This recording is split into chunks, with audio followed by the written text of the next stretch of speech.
സങ്കീർത്തനം 122.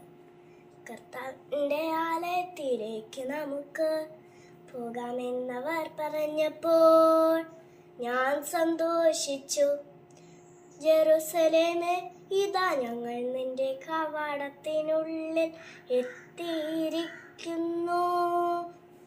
നന്നായി പണിതിണക്കിയ നഗരമാണു ജെറുസലേം, അവിടേക്ക് ഗോത്രങ്ങൾ വരുന്നു. കർത്താവിൻ്റെ ഗോത്രങ്ങൾ ഇസ്രായേലിനോട് കൽപ്പിച്ചതുപോലെ കർത്താവിൻ്റെ നാമത്തിനു കൃതജ്ഞതയർപ്പിക്കാൻ അവർ വരുന്നു. അവിടെ ന്യായാസനങ്ങൾ ഒരുക്കിയിരുന്നു, ദാവീദിൻ ഭവനത്തിൻ്റെ ന്യായാസനങ്ങൾ. ജെറുസലേമിൻ്റെ സമാധാനത്തിനു വേണ്ടി പ്രാർത്ഥിക്കുവിൻ. നിന്നെ സ്നേഹിക്കുന്നവർക്ക് ഐശ്വര്യമുണ്ടാകട്ടെ.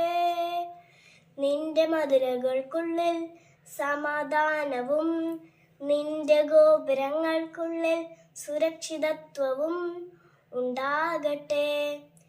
എൻ്റെ സഹോദരരുടെയും സുഹൃത്തുക്കളുടെയും പേരിൽ ഞാൻ ആശംസിക്കുന്നു, നിനക്ക് സമാധാനം.